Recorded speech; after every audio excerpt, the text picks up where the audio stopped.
The Tonight Show was buzzing as usual when Clint Eastwood made his entrance. At 94, the man still walked like he was stepping into a high noon standoff. The audience erupted. This was a living legend. But something felt off. Maybe it was Kimmel's smirk, more performative than usual. Maybe it was how his monologue had already taken jabs at old Hollywood. Either way, this wasn't going to be a cozy chat. Eastwood settled into the guest chair, slow and deliberate. He adjusted his jacket, looked Kimmel dead in the eye, and gave a single nod of the kind that said, "I see you, and I'm ready." Clint Eastwood, everybody, Kimmel sang, his voice laced with sarcasm. "Thank you for being here. I gotta say, you look great for your age." Laughter. Eastwood didn't blink. "Well, I'm still breathing. That's something." Kimmel leaned in. "That's more than we can say for some of your characters." The smile was smug.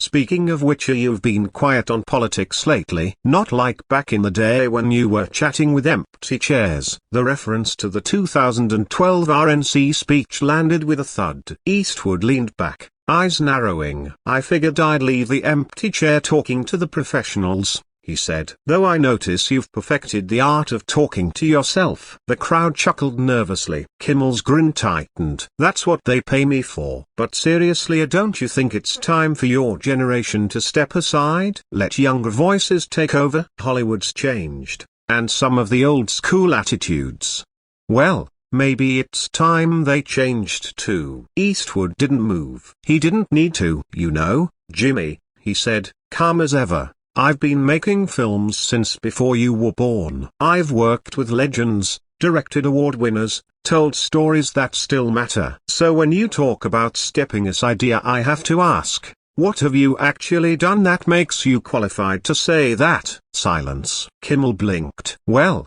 I've got a pretty successful talk show, millions of viewers, awards." "Congratulations," Eastwood said, with withering irony. "You've mastered reading jokes written by other people while talking to guests more talented than yourself. That's quite a legacy." Tension crackled. But Kimmel, ego bruised, pushed back. "Maybe this whole tough guy persona of yours is exactly the problem. Don't you think it's outdated? People want authenticity now, not cowboy fantasies from the 1970s. Eastwood's voice dropped, quieter than every era and more dangerous because of it. "Cowboy fantasy?"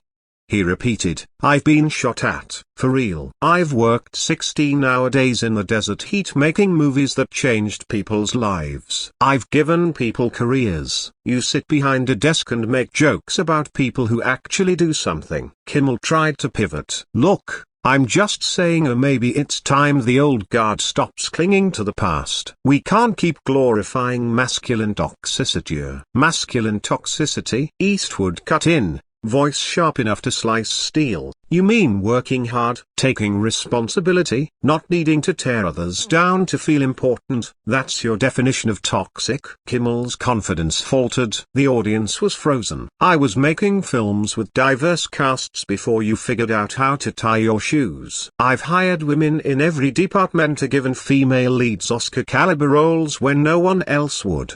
What have you done, Jimmy, besides make jokes about how they look?" No comeback. Kimmel just stared. "You mock people who take risks," Eastwood continued. "That's your bit. Athletes, actors, leaders, so anyone who dares to care about something. You tear them down with a smug smile and call it comedy." Kimmel took one last swing. "Maybe you're just bitter that Hollywood moved on without you. When's the last time anyone under 30 watched one of your movies?" Eastwood paused. "Then, my last film grossed over $200 million, nominated for 6 Oscars. Your show gets 2 million viewers on a good night. And my movies, people still quote them, still watch them. How many of your jokes from last week do you think anyone remembers?" Kimmel tried to interrupt. Eastwood raised a single finger. He didn't need to shout. "I'm not finished." And he wasn't. "You want to talk about relevance? I've survived 5 decades in this industry without ever chasing trends, because I made what mattered. You're a puppet. A mouthpiece for focus groups and producers. You're not authentic, you're manufactured." Kimmel flushed. "You're from a different era, one with problems of misogyny, lack of diversity,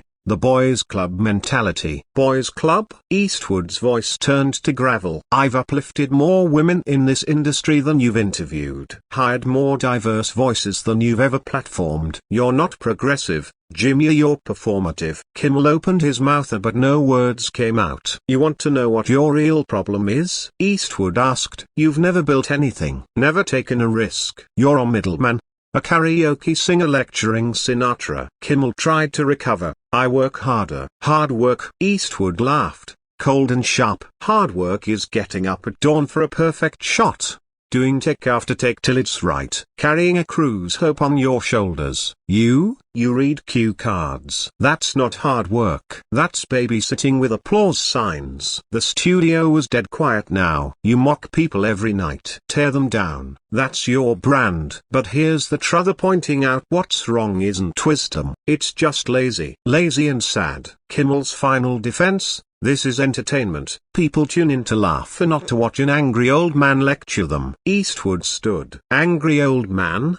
He said, low and lethal. I'm not angry. I'm disappointed. You had a chance to do something real with this platform. Instead, you chose cheap shots over substance. He stepped closer to the desk. You want to talk about toxic masculinity? I'll tell you what's toxic. Hiding behind sarcasm because you're too afraid to be sincere. Thinking cruelty is clever. That's what's toxic. Kimmel tried to speak. I'm not finished. Eastwood's voice echoed with power. You've never risked anything. Never failed at something meaningful. Never had to stand for something when it wasn't easy. That's not masculinity. That's mediocrity in a suit. Kimmel croaked. This is my show. You're right. It is your show. And every hurtful joke, every cheap laugh at someone else's expense, that's on you. He looked into the camera. I came here tonight to share stories. Instead, I walked into a circus where cruelty is the main act. That's not entertainment. That's exploitation. And I won't be part of it. He turned to Kimmel one last time. You know what the old westerns got right? The good guys had character. They stood for something. Maybe you should try it sometime. And with that, Clint Eastwood walked off stage, leaving Kimmel alone,